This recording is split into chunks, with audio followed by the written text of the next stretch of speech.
All right, let's make it. This thing is on. All right. Hello, everybody. How are you guys doing? Happy Monday with Max. I am Max Voltage, as you all know. And yes, I got a new chair. We'll talk about that a little bit later. But let's do some shout outs first. Chris Hanley, I know you were here. Don't know if you were still here. I know you got schoolwork to do, but thanks for popping in if you are not still here. Network Bits, thanks for being here. I know you said you might be popping out because you got some work to do, but again, thanks for popping in. Patrick Murphy, Mass Boost, Informal Crypto, Crypto Tito, thank you for being here and being a member. MC, Mike the Miner, Slick Nick 87, Patty Whack Miner. Again, thank you guys for being here. Hawk Crypto Mining Company, thank you for being here. Appreciate it. Little Time Mining, Alexander Fleener, Dan Ruggs Horsecoin, thank you for being here and being a member. Joker Miner, thank you for being a member. Geek of All Trades, thank you for being a member. Hey dude, you got my new stickers? I still have the old sticker. Would love to get your new sticker if you get a chance. Crypto Crag, Solar Miner in Spain, thank you for being here. It's a name I haven't seen yet, unless you changed your name. Let's see. It's a Joker Miner. Travelers Travels, thank you for being here. Appreciate it. Yes, flannel chair for the win. Joe Brown. Ray is Mining. Taines, thank you for being here and being a member. Cook 4015. Patrick Guyan, thank you for being a member. Very much appreciate that. And of course, the infamous Sunflower Mama is to my right. King Mining. And S Chang. Gosh, I was wondering where he was. He's here every week. I can't think of his name, but I can't remember his first name, but I remember his last name was Osechas. I haven't seen him from Venezuela for quite a while. I hope he's doing okay as well. Anyway, well, thank you for being here. And before we get too far into the stream, this stream is brought to you by FluxPools.net would like to announce a new weekly lottery for loyal miners that support their project. As you might already know, FluxPools is operated by the people from the Flux team as they want to provide a safe and transparent mining experience. While the Flux project does not take directly from the pool, they do give a portion of the fees back to the Flux project because they understand that both the project and the miners are what makes this pool possible. FluxPools has given away nearly 5,000 Flux a month back to miners. The new Flux lottery gives 5 lucky winners $50 each in Flux each week when you have a 95% uptime on your rig. There will also be a bi-weekly winner who maintains 99.5% uptime. That winner will receive 1.7 kilosouls of hash rate for 48 hours to their wallet. FluxPools has also announced a 0% mining fee and 1% parallel asset fee forever. This on top of the weekly loyalty program. You can also earn up to 3 Flux per week. That giveaway prize will be sent directly to the mining address and nowhere else. Furthermore, FluxPools.net has just launched a Neoxa pool with a miner loyalty program where you can earn up to 1,000 Neoxa for up to 1 gigahash each week with 0% mining fee for the first 30 days. Please do not mine directly to an exchange as your rewards may be lost as a result. Come see why FluxPools.net is a great place to mine. Alrighty. And yes, I am still mining to Flux pools, and enjoy doing so. Love getting the loyalty payout every week.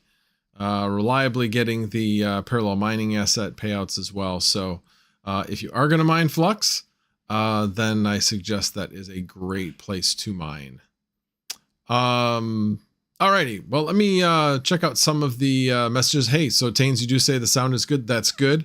Oh, and I did see a comment about, in the beginning, it was kind of stuttering for a bit. Yes, they will be benchmarking. There'll be 2 of them benchmarking during the stream. I am going to keep an eye on that as to exactly when that's going to happen. In fact, I'm going to do a refresh right now. So it's 8:05 and one of them will benchmark. Oh, one of them already benchmarked. So maybe it was benchmarking at that point. Anyway, the other one benchmarks in 54 minutes actually. So it'll be right near the end of the stream. So yeah, we should be okay for most of the stream. I think the problem I had last week, I don't know why, but my upload had a ton of latency, like over 200. Right now it was in the 30 millisecond range. So I'm pretty sure that's what was going on. What was causing that for sure, I couldn't tell you, but I just know that that was a problem I had for a couple of days this week. So anyway, so hopefully that is now gone and won't have that problem in the future. So Geek of All Trades says, let's get that VLAN set up on your network so you don't have to worry about this next week. Yeah, I could do that, but we'll see how this goes. I think we might be okay. Might be okay. But we shall see. Alrighty. Well, let me start out by, yes, I have been going through a process of trying to figure out what chair I was going to get. So for those of you that don't know, I have osteoarthritis of my right hip and causes me a lot of pain from time to time.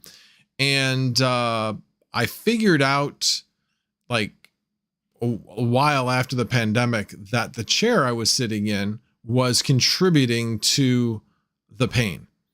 And I switched, actually, you guys have noticed, I switched to a rocker, and that allowed me to keep my knees below my hips by rocking forward. And that helped out a lot, but it's hard and it's not real comfortable to sit in for long periods of time, even though the hip didn't hurt.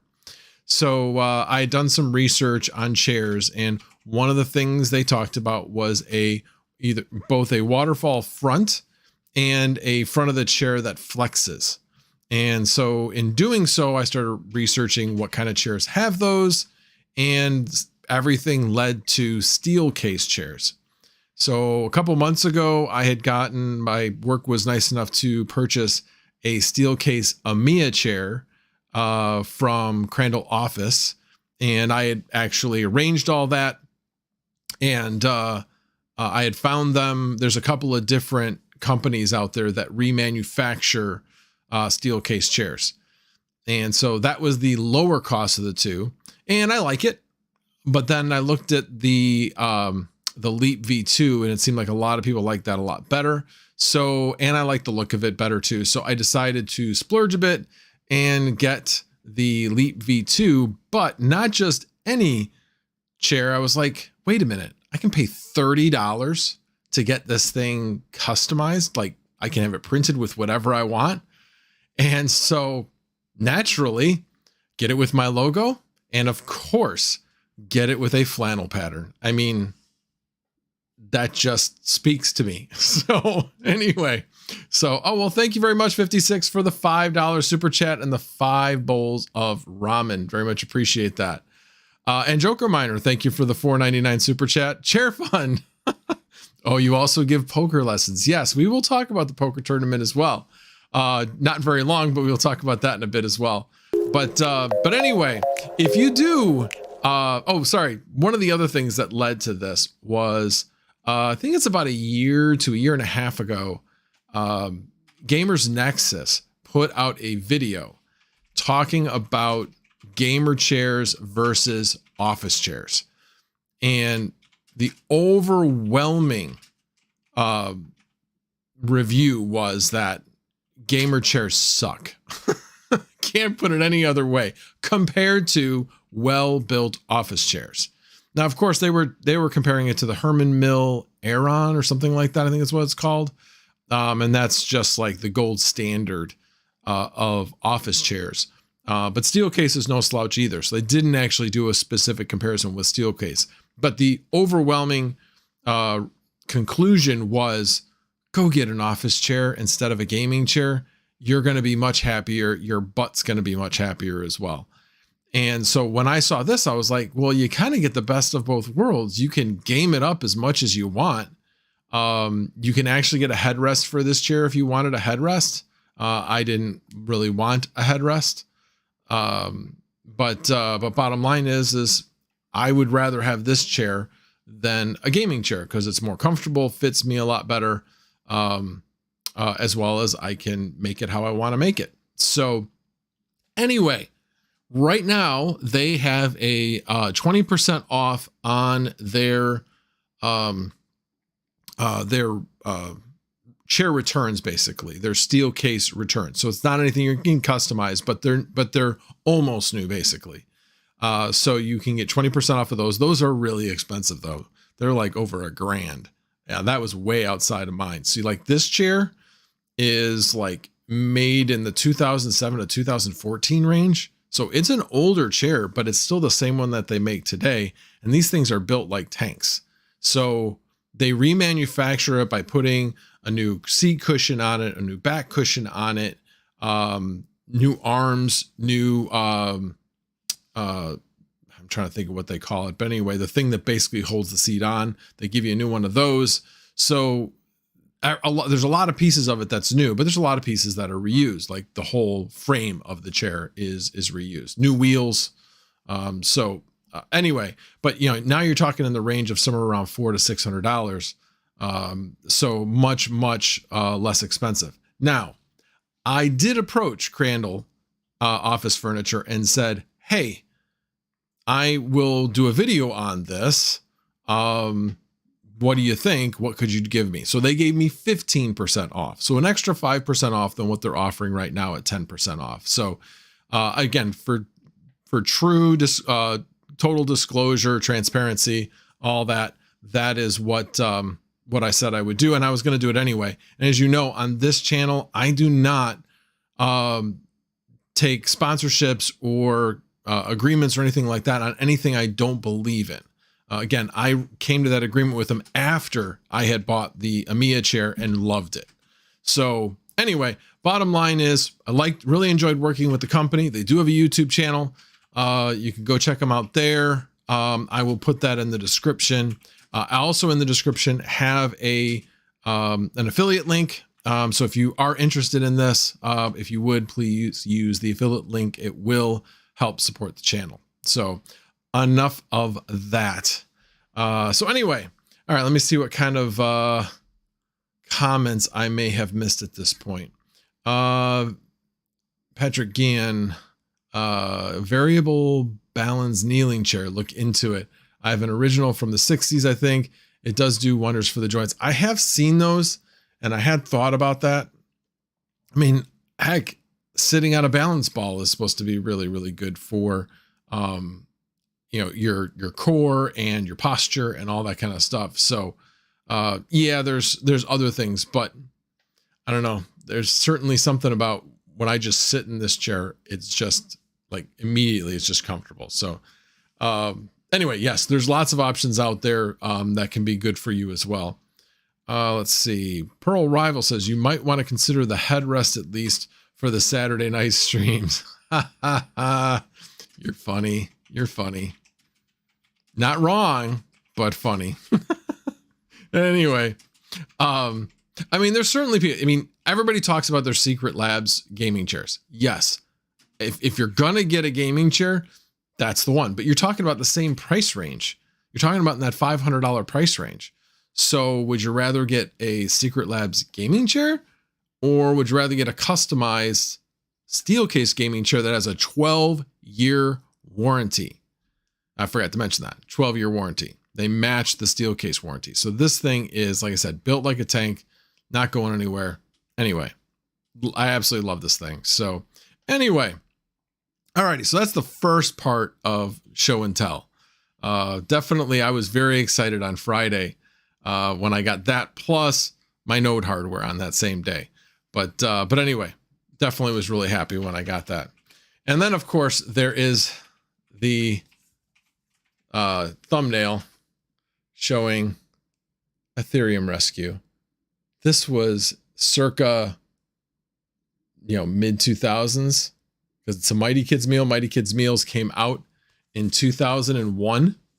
So it's early 2000s. I don't know if any of you remember Mighty Kids meals being promoted, but anyway, they came with computer games.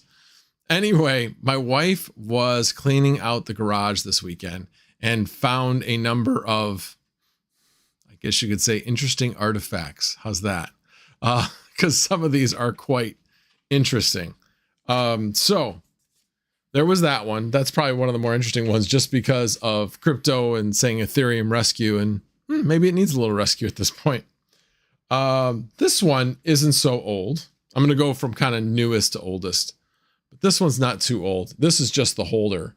But that is 4 gigabytes of DDR3 memory when I was upgrading to 16 gig of DDR3 on a previous computer. And that, I believe, is, that's laptop memory. So I was updating a laptop. But this one's a lot more interesting. So that was 4 gig. I just want to double check. Was this? Yeah, I know what this one was. So 4 gig. I wonder how old this one is. Let's see if it'll focus. Come on. You guys see what that is? That is 64 megabytes of memory. One stick of 64 megabytes of memory. I know that this is also from a laptop. You can tell by the notches in the sides, because those are what the laptop would click into. Also because the size, you can tell what it is. It's still a SODIMM. But anyway, 64 megabytes. I have no idea what I was using at that point, but I know that was a pretty good long time ago. So the other thing I found, as many of you know, I do play StarCraft from time to time. My wife found the original StarCraft CD. And not only that, she found the manual as well as the Prima's official strategy guide for the expansion set, the Brood War expansion set. And I'm like looking through this and I'm like, this is actually good information. So anyway, I'm thinking maybe I should study that if I want to have any chance of competing with DJ Mines. Anyway, and then the piece de la resistance. You remember flip phones? Do you remember the original flip phone? The original Motorola flip phone, the PT550. It was analog. I found one in my garage. This thing has one line for a phone number. This thing only does one. Well, it did one thing. It doesn't do anything now other than actually collecting dust at this point. But this is the PT550, the Motorola PT550. They sold a ton of these things. Flip still works. Anyway, thought you guys might get a kick out of that. I know I certainly did yesterday when I saw this, like, holy cow, that's got to be from like 1993, 1994, that time frame, because that was my first cell phone. And that was right about the first cell phone that I had. So, there you go. You had a StarTAC. Well, did you have a analog StarTAC or did you have a digital StarTAC? So actually, interesting story. So I worked for Motorola, so I have a lot of stories. So there was Bob Appleweiss was the head of Motorola cellular infrastructure, cellular subscriber group. So at that time, I was working for Cellular Infrastructure Group as a product manager for their network management product. And we were deep into deploying and getting out their CDMA phones. Our subscriber group was still focusing on analog phones. Let's just say the executive suite wasn't real pleased with that and kept hounding them. When are we going to have a digital StarTAC? When are we going to have a digital StarTAC?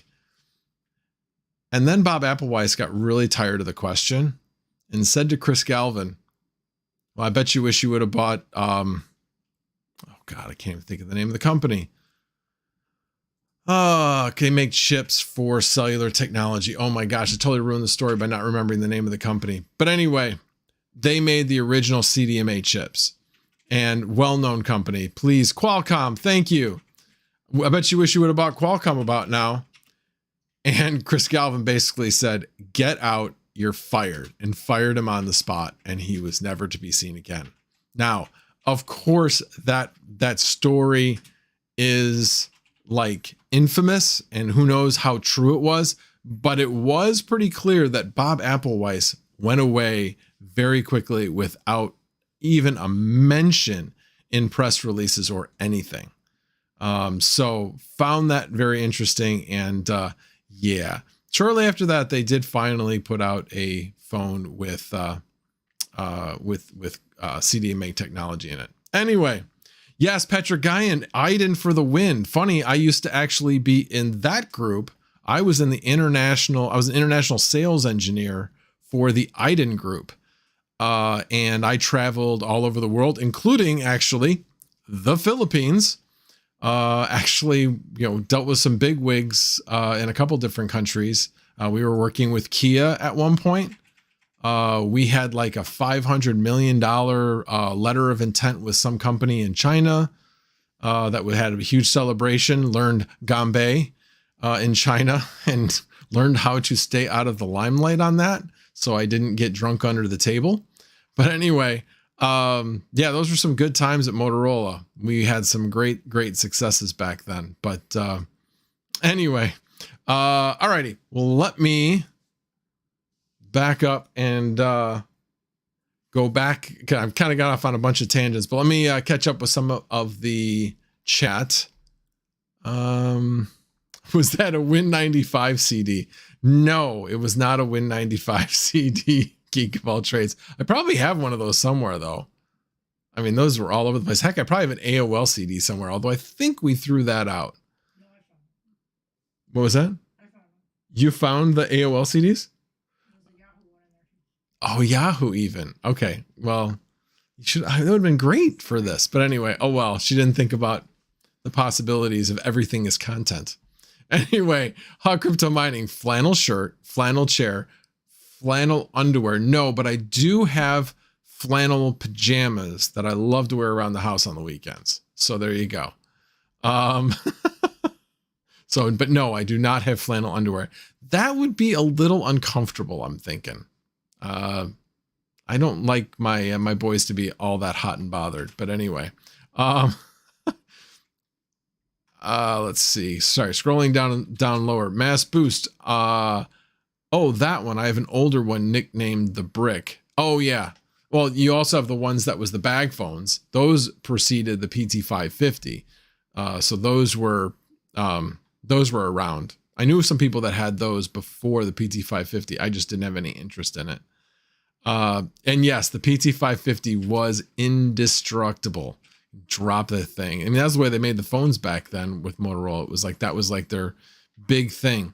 Again, they came from, emergency type, equipment. So all the radios needed to be, just absolutely indestructible. So that's where a lot of the technology came from. And it just went over into the cellular infrastructure cellular subscriber group. So Geek of all trades is cleaning up my office a few months ago. A few months back, I found an old 3.5 floppy in the staging room of Leisure Suit Larry. That's awesome. I actually do have a box of floppies right up there of a backup of something. It just says backup. I don't know what it's a backup of.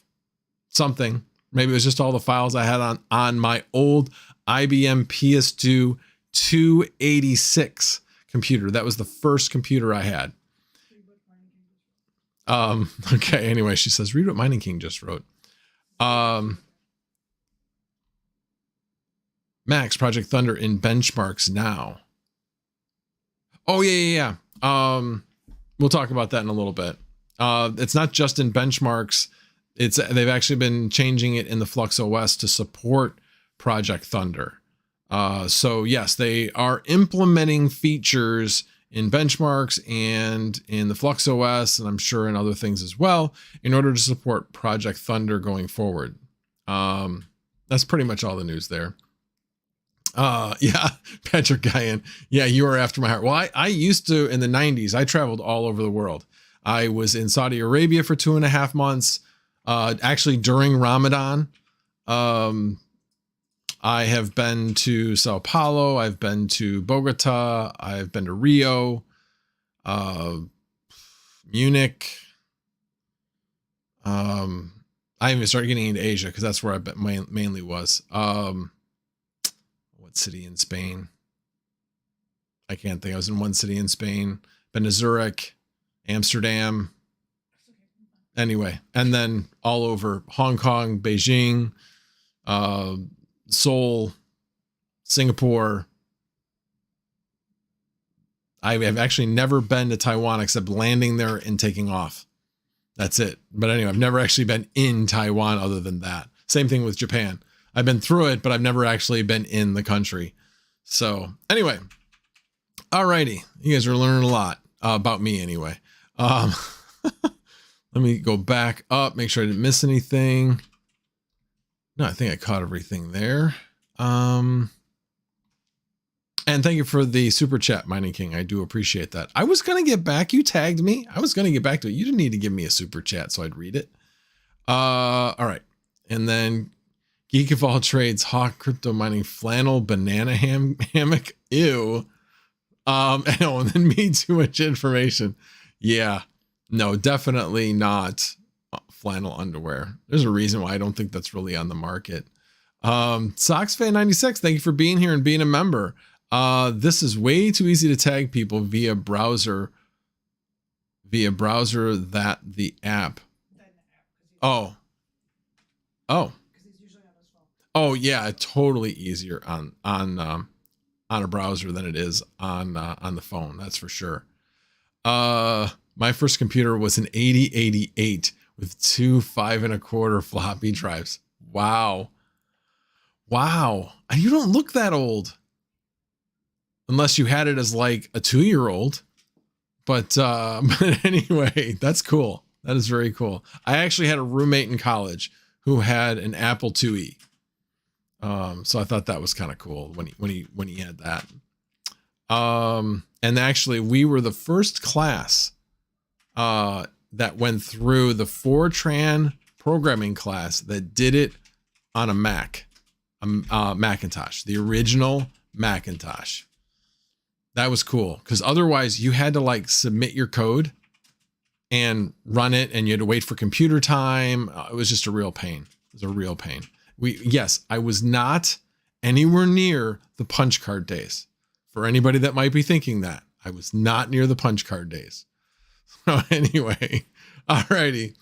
I know you're impatient, Mining King. CryptoCorrect says, I programmed the Z80 processor back in the day. Good times. Patrick Ian, my first programming language was 8088 ASM Quick Basic. Came a few years after that for me. Interesting. Alrighty. All right. Well, let's move on to more crypto related topics. But I thought you guys might enjoy that. Mike the Miner, thank you for joining OnlyFans. I very much appreciate that. All right, let me, I actually got to find the email, so bear with me here a second. It was here. No, I think it was in my other email. I mean, I saw this email and I was like, you're kidding, right? Did anybody else get their email from Coinbase? Okay. So the email reads, Dear Max Voltage. No, but it doesn't really say that. But anyway, let's just say it does. Anyway, during times of market volatility, it's important to know all your funds are safe and secure.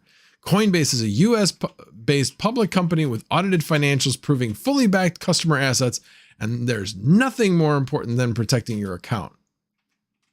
That's not the funny part. I get all that. The funny part comes next. We received a surge in questions this week about how to move assets to Coinbase. Good news, it's easy to safely, securely, and instantly transfer your crypto to your account in just a few clicks. Here's how. Yeah, I don't think they're getting a lot of clicks of, how do I move my money to Coinbase? I'm betting they're getting a lot more questions of, how do I move my money out of Coinbase? Does anybody know of anybody that's saying, how can I move all my funds that might be in a wallet into an exchange? I don't think that's the case. Anyway, I don't know. It struck me as funny thinking, excuse me? No, I don't really think anybody's really asking that question. I don't know. Maybe it's just me.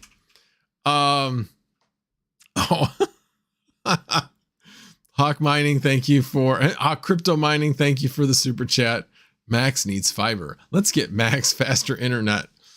I will be getting faster internet. I just need to be patient. I really do not need to be spending more than I'm already spending on internet.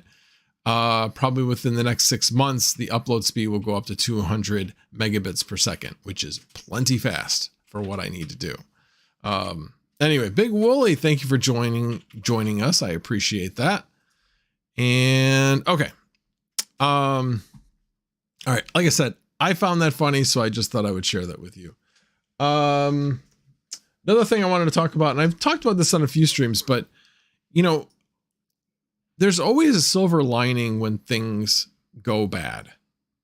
And in this case, obviously FTX, we all know what's going on with FTX. I mean, it's bad.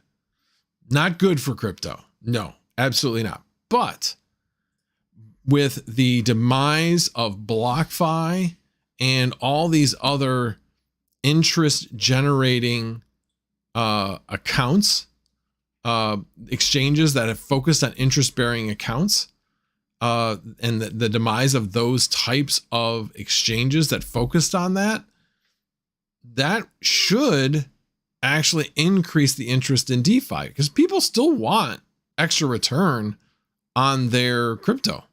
So with DeFi, you can lend out your lend out your crypto.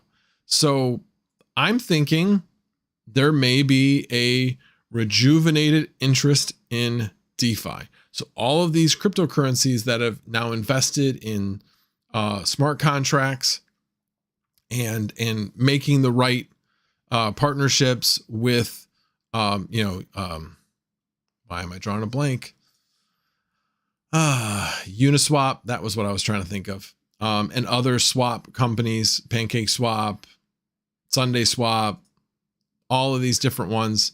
And honestly, I'm kind of curious to see what happens to those tokens. Uniswap, Pancake Swap, Sunday Swap, see what happens to them. I think that this could be good for them. I'm debating on whether to take a position in Uniswap. Not financial advice. It's something I'm thinking about. I do not have a position in Uniswap or any of the other swaps. So, I shouldn't say that. The only position I have, which is like, I haven't even looked, it was originally worth like less than $70. It was worth like $68, $67, something like that. Not a lot. And, but I do have a position in Sunday Swap. Anyway, but I don't know. It's just something I was thinking about. I think it could be an opportunity for DeFi to come back into the picture to say, hey, look over here. We didn't have any problems with any of this because we're transparent. All of it's in a smart contract, open on the blockchain. So it's safe or relatively safe. Obviously, you can still have rug pulls. You can still have badly written smart contracts that have fine print in them. So yes, there is some risk, no question, but it's still all out in the open. You just got to pay attention and know what to be looking for. So anyway, that is that part. We'll go into Flux in a little bit, but I did want to point out, so I had asked, what am I mining? So currently I am mining both Caspa and Flux. So Caspa obviously became more profitable and great for power efficiency. So decided to do that for a while. I have not looked in the last 2 days to see what the profitability has done, but I suspect it probably has gotten worse, which is to be expected when people discover something's more profitable. Yeah, of course, it's going to become less profitable as more and more people decide to mine it. And now that NiceHash is also mining it now, so that was another thing that came up this past week. Now NiceHash has added Caspa to their portfolio of what they can mine. So I suspect it's much less profitable. So I got to relook to see if I'm going to switch all my rigs back to Flux, especially considering in the Chicago area, it's gotten cold. I was like, man, what happened to my heat in the basement? I'm like, oh, that's right. It's not anywhere near the amount of wattage that it used to be. So anyway, we might have to make some changes with the way I have the venting. Now that we're getting into winter, I'll probably shut the window wells. So basically I'll take the covers and put them directly over the top of the window wells instead of having bricks holding it up so that air can get through, as well as probably taping down the louvers of the fan outlet, because the fan hasn't been going off at all. And I can tell, like right near the fan, it's fairly cold right there. So we'll be making some changes with that. But anyway, that is what I'm currently mining. That's what I'm currently mining. Okay. Let me go back to comments and then I will start talking about Flux. So Sox fan says, did anyone ever do a video on core wallets and how to place them on a removable SSD? I thought Chump did. I believe he did. That's not how I do it. I actually moved all of my crypto to Zelcore. I feel like that is safe enough. If anybody has ever heard of a wallet being cracked or hacked, let me know. I have not seen that. The closest thing I've ever seen to anything get hacked was actually, the USB, because I don't have one. Anyway, that basically they got their database hacked. So people's personal information was stolen, but not the actual crypto itself. Prices down, yields are up. Yes, that is true, Paddywhack Miner. Yields are up. And actually crypto's up. We'll go over, I'll show that in a little bit too. Especially Flux. Flux was up around 10% today. Pretty nice. I have no idea what that refers to, Big Willie, so I'll read it. I'm probably thinking you just were trying to get me to read it. Thundercats who? I don't know what that means. So if you were just trying to get me to read it, kudos to you. Anyway, Carl Broker says, I've always had a hard time wrapping my head around DeFi. How do you suggest I take another bite? I don't know, because I'm not into DeFi either. Yeah, honestly, I would suggest, just doing, there's probably some beginner DeFi videos on YouTube. I know that DCA Adventure had a series that they did for DeFi beginners, so you could always check out DCA Adventures. But yeah, other than that, I don't know. I have not waded into those waters. Obviously, in the environment we're in, I may do that. As we wait and get ready for the next bull run. Crypto Crag says, what do you think about services like SimpleSwap? And do you think regulation will come down on those types of services that are not KYC? That's a really interesting question. I don't know, actually. I mean,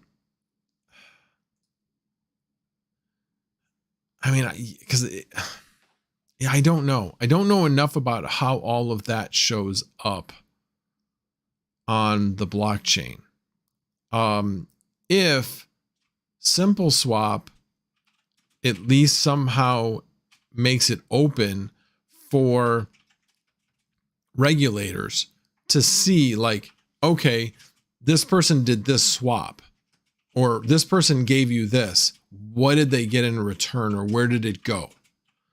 So yeah, if SimpleSwap is just another type of tornado cash because you can't track it from one spot to the next, then yeah, I could see definitely regulators coming down on that. But I'm not sure that's where SimpleSwap wants to go with it.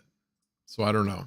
And actually, speaking of that, one of the other things that came up this week is Vitalik came out and he added another step to the roadmap called the Scourge. And the Scourge is to remove censorship from Ethereum. So they're actually going to somehow code into it a way of removing the censorship by the actual nodes. So I don't know how they're going to do it. I don't think they know how they're going to do it, but their goal is to remove censorship from Ethereum. That will set them up on a collision course with the SEC, in my mind. Now we're a long ways off. Hell, this is like, there's the current step. They're still in the merge step, by the way. They haven't finished the merge. Then there's the Verge, which is like sharding and things like that. And then there's going to be the Scourge. So what are we talking about? 4 or 5 years, most likely, something like that. That would be my guess. Yeah, Big Mike the Miner says big sale on Flux, just bought a bunch. Yeah, it was definitely a big sale on Flux, no question. It was down around 40 cents. Now it's back up around 50. So yeah, wish I had some money I could have put in it. All right, let me Pearl Rival, did the dev get murdered? I wonder if they tortured him for the keys. I have no idea. Sox fan says, I thought I heard hackers get your wallet.dat file. They can crack your wallet. Possible. I just have never heard of any of the wallets actually themselves being cracked. I mean, yes, if you get the right information, yeah, you can, I suppose if you have a ledger and you pull it out, as long as they don't have that actual USB drive, they can't get your stuff. No question. But you better not lose that. So there's pros and cons to all ways of storing your crypto. Exchange obviously has the security risk, but it's very convenient to exchange. Your hot wallets are easy to get to, easy to interact with, but yes, that means they're available via the internet, which means anybody, if they had your login information, could get access to them or had your passphrase. Aragon Strider says there were a few films on YouTube about older hardware wallets getting hacked to recover lost coins, supposedly patched with newer firmware. Yeah, I mean, I think with the hardware wallets, it's not so much about being like super secure. It's about not having it, having it in a piece of hardware that is not connected to the internet at all. So that nobody can get at it unless they physically have possession of it. Oh, I suppose that's a stretch there, Big Willie, in my mind. But anyway, Traveler's Travel says, don't forget to send me your P.O. Box info on Discord so I can send you your Amazon link. Yeah, I haven't forgotten about that. Just been a little busy, but I will get you that. There's actually an article, how I hacked a crypto wallet and recovered 2 million. But again, that's for recovering, and that's for you actually have a hardware wallet. So yes, I'm not saying that they're not hackable. It's just that I haven't heard of anybody actually hacking one and stealing money per se. Exchanges, yes, but I haven't heard of one where it was a wallet. Let's see. Okay. Oh, sorry. S Chang, I just noticed that. Still got a StarTAC PDA attachment. Starfish attaches to the back of a StarTAC. Wow. So Jeffkey, hey Jeffkey, good to see ya. Let's see. If they get your wallet.dat, they are on your machine. Don't use wallets that use that. Got it. Alrighty. Oh, last thing, Patrick Gian. I believe that wallet recovery was simply moving the memory modules to a working stick. Oh, interesting. Makes sense. Alrighty.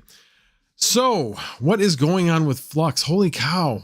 Lots of news with Flux this week. As has already been mentioned, they now have updated their Flux OS and benchmark to have a first step of being able to implement Project Thunder. I don't know how far along that is. I don't know if Jeffkey, you want to provide a little bit of additional information in chat, but they're constantly making updates to implement future features, and you'll see when you start seeing that in the benchmark and the Flux OS updates, you know that the steps are in place and it's starting, and 3 to 6 months later, most likely going to be a feature. Can't wait to hear how we can implement Project Thunder. And we do know it's 20, 50, and 100, I believe, or is it 20, 30, and 50 terabits? But anyway, I'm looking forward to it. I just actually got another node up and running this weekend, so that's my 4th node. So I have 4 Cumulus nodes. I was about to say Cirrus node. Remember him talking about that. But anyway, but I got my 4th Cumulus node up and running, and this second one is a computer, so it has room for hard disks in it. So I specifically got that, especially since you can't really get Raspberry Pis regularly now. But yeah, I was very interested in getting a computer. It's a lot cheaper. This one I actually got for only $76. It's the same one as the other one, but I got it for $15 cheaper from the same guy. So he had lowered his price because he didn't see him moving, and then I offered him a lower price even from there. And since I bought the other one at a higher price, I guess he showed mercy and sold me one at the cheaper price. So I appreciated that. But anyway, $76, including shipping, and bing, bang, boom, it's up and running. So yeah, it's working really well. Like I said, in about 12 minutes or so, we'll be getting another benchmark. So we'll see what happens to the stream. I do have Wondershaper working on all my nodes, so it should limit it to 30, and my bandwidth is actually 42. So we'll see. But the nodes do take bandwidth even when they are not benchmarking. So we'll see what happens. But anyway, we'll stay online as long as we can. Makes it sound like I'm going into space or something. Alrighty. Geek of all trades, I'm pushing 200 terabit. Just waiting for Thunder now. Bye bye, Chia. Hello, Thunder. Yeah, I agree. You can buy more of those gold spot H&T miners from eBay. Yeah, I could. I'm actually probably should look at those and see if those are cheaper than buying Raspberry Pis. I think I've heard that like these are going for like $115 or something, when Raspberry Pis are going for like 140 to 160. So I find that very funny that people don't think, well, just take the Raspberry Pi out and sell the Raspberry Pi. But go figure. Alrighty. So there's that. Oh, and Meowcoin is now part of Flux Labs. That was kind of a shock. Definitely a new project. I've learned a little bit more about it. It's known for the animal aspect, but they are trying to build a very good and usable blockchain for financial transactions. I really think that that's kind of their goal, but with this side benefit of donating some money to cat shelters. But I like to focus on the usability of it, not necessarily the donation part of it. Donation's nice and everything, but if it isn't usable for anything, then sorry, not interested in my mind. But anyway, I'm curious to see where that project goes, where the actual roadmap goes and what they implement. So as with any new project, it's kind of a wait and see. I mean, they just started, so we shall see. Let's see. Patrick Gann, dude, I found a pile of pies while unpacking. Forgot that I bought like 10 of them a while ago. Are they the 8 gig or the 4 gig versions? And then Tane says Flux will be using H&T miners for a project. I can't remember the one that is off chain. Yeah, he talked about that actually on that.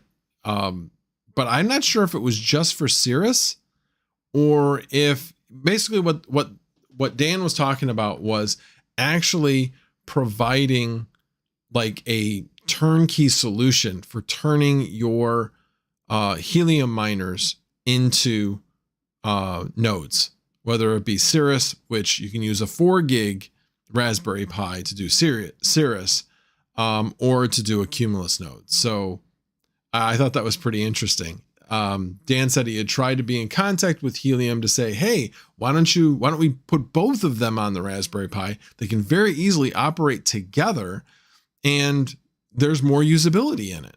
And the Helium guys weren't interested in it. And Dan's like, well, then fine, screw you. Although he used more colorful language than that. We'll just take over the darn thing since Helium's not worth a whole heck of a lot right now.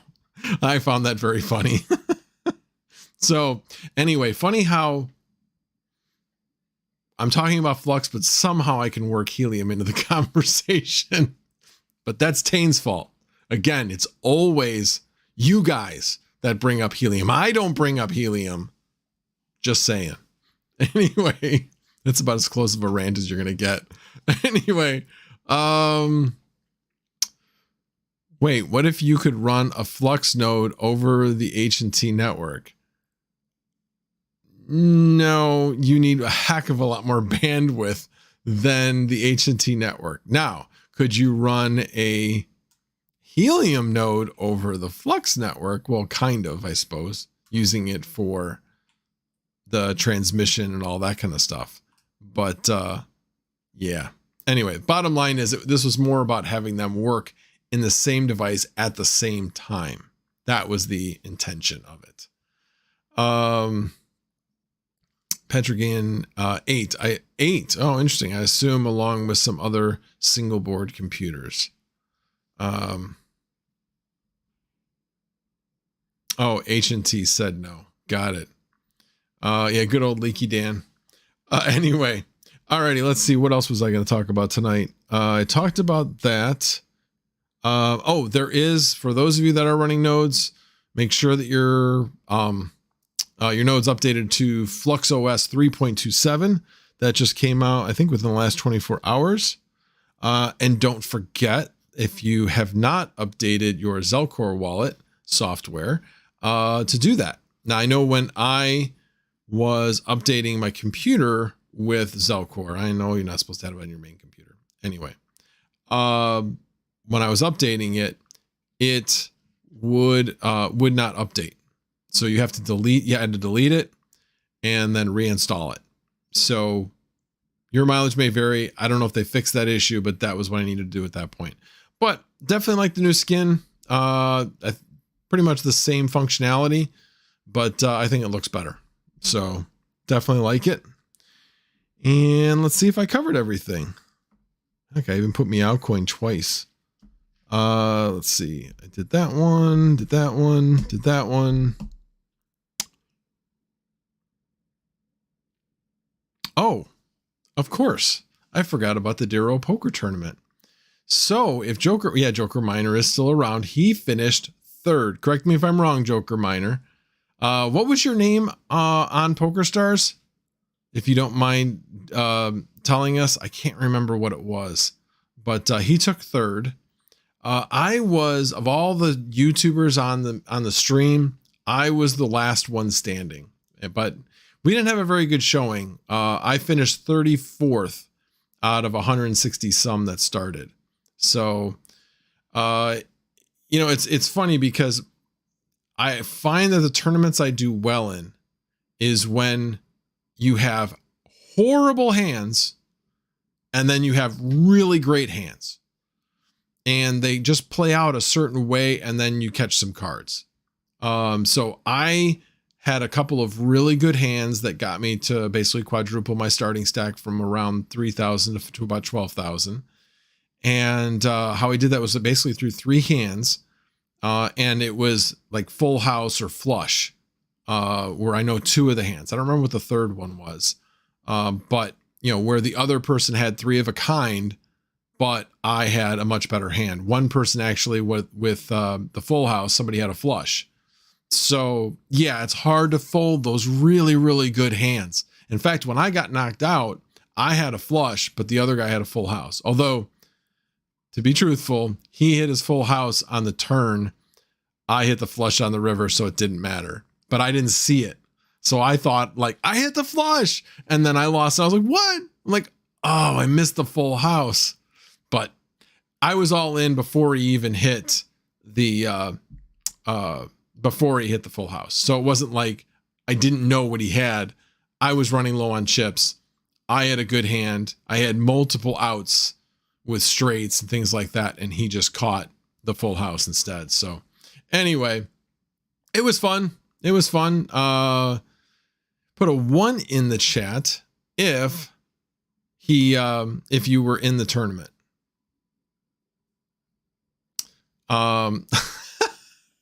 Well, since you mentioned it, Hawk, I wasn't going to say anything, but yeah, that means Hawk finished behind me.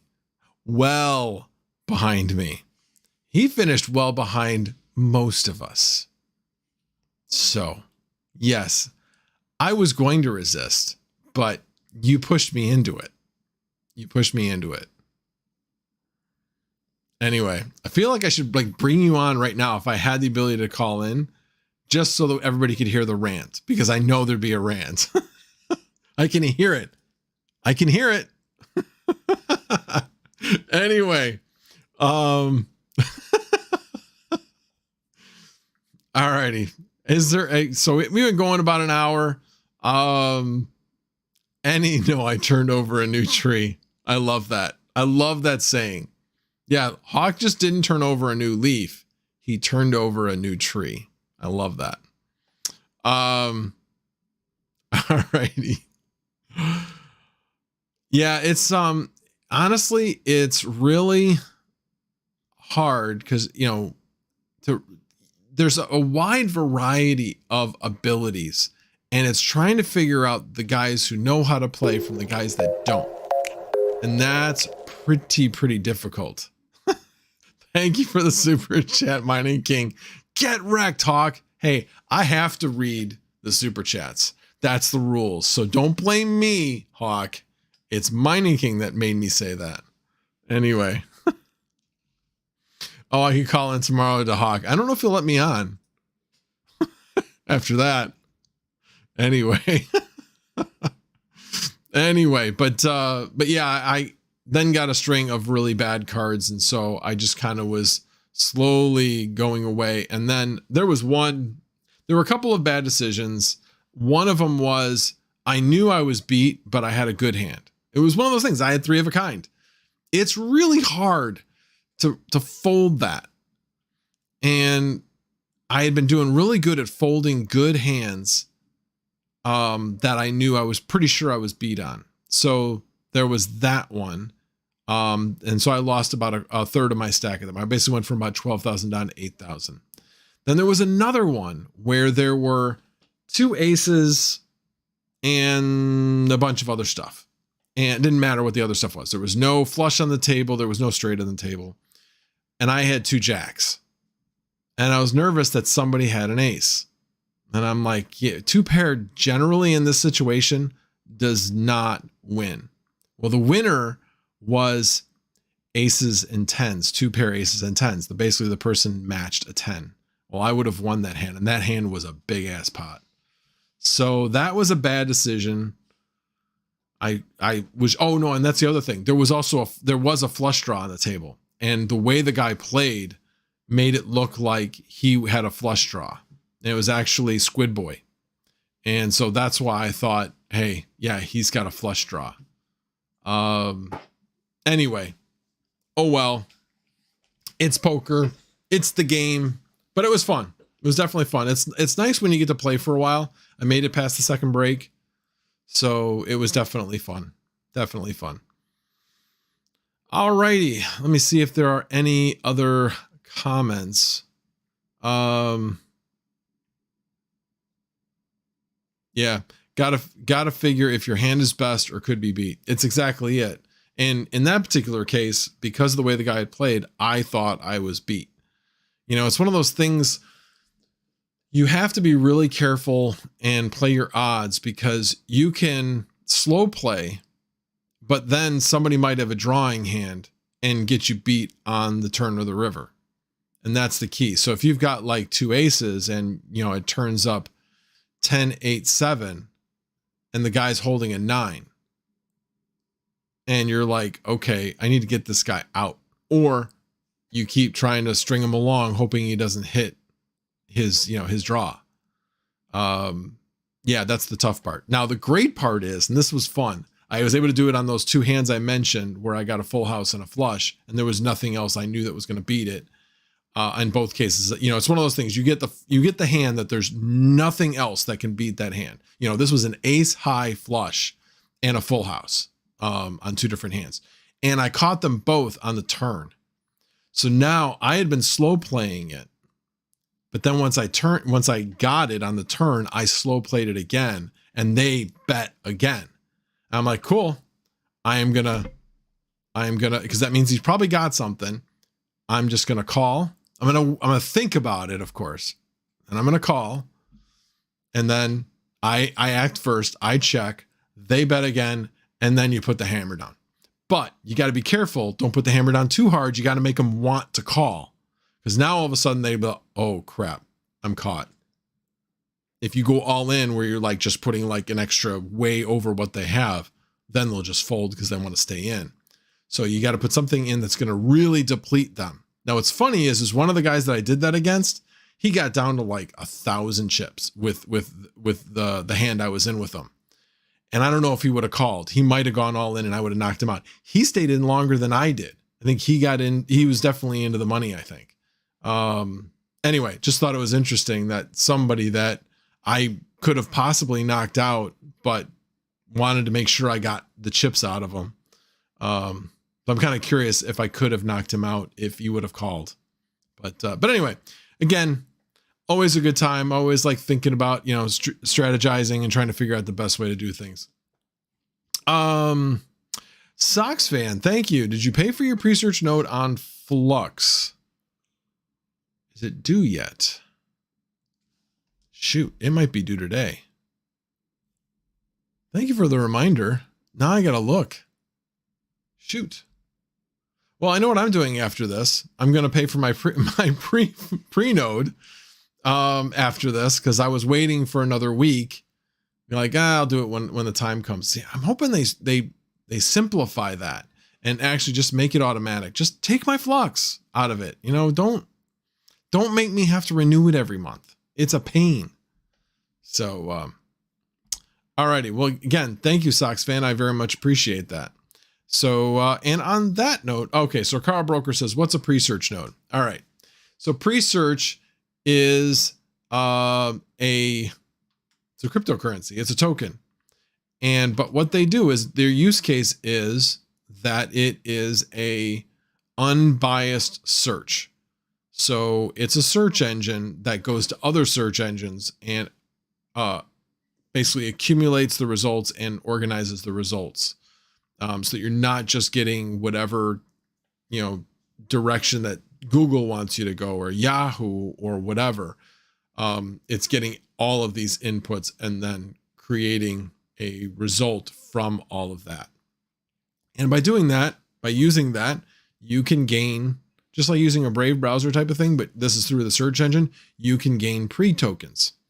There's also things where you can actually buy keywords in the search engine so that you can help to direct advertising and things like that within the pre-search ecosystem. So a pre-node, though, actually helps to basically accumulate the information and direct it to whoever the user is. That's my understanding. There's a lot of information on the pre-search website talking about exactly how that occurs.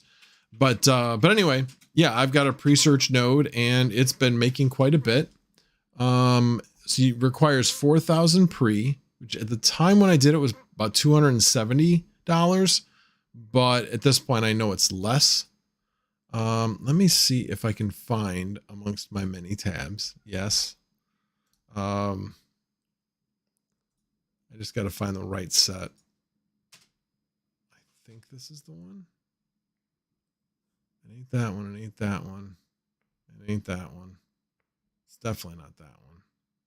All right. So it is this one. Yeah, there it is. Okay. So I've made almost 150 pre in a month.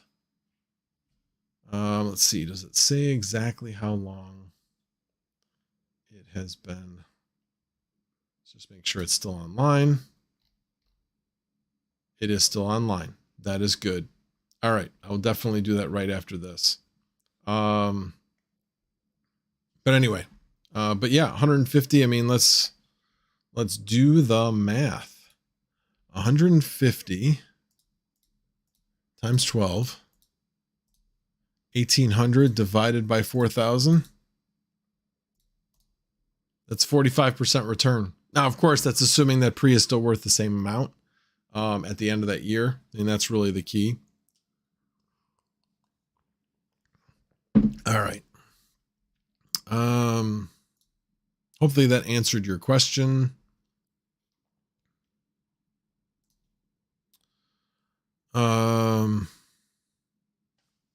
Let's see. Well, thank you, Joker Miner. You have a good night as well. What was the guy I was reading? Who had a question?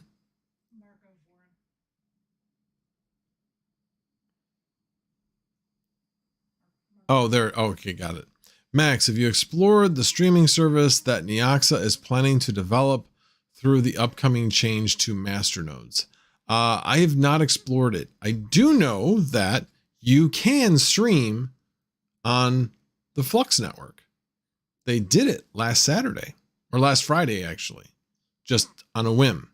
So it is definitely possible. It was just more of a proof of concept than anything, as opposed to a plan to offer that service or anything. But I did find it very, very interesting. I know that I believe Jeff Key went on with Hawk later on, and they were talking about that. And it's definitely interesting. And it went off without a hitch. I mean, it was beautiful. It was great. You would have never, you knew it was something different because the interface looked different. It actually, in my opinion, looked better. I thought it looked really cool. But yeah, anyway. All right. Well, on that note, oh, Sox fan, $171 for 4,000 right now. Nice. So yeah, a lot cheaper to buy because crypto has gone down a lot since then. Makes me wonder, maybe I'll sell a little bit of crypto and buy another pre-search node. Because when you buy a pre-search node on Flux, you have the ability to run 3. So for the same price. So yeah, I may start another pre-search node. We shall see. But anyway. All right, Max, do it. Alrighty, guys. Well, again, thank you guys all for being here. I really do appreciate it. Love you guys. And hope you guys enjoyed yourselves. If you do like this kind of content, please hit the like button on your way out. I would appreciate it. And if you are not currently a subscriber, if you could subscribe, I would also appreciate it. That way you'll be notified the times when I do go live, or if I ever decide to put out some content, which I do have some plans. We shall see. But again, thanks for joining us. And I appreciate you all. And you guys all have a wonderful evening.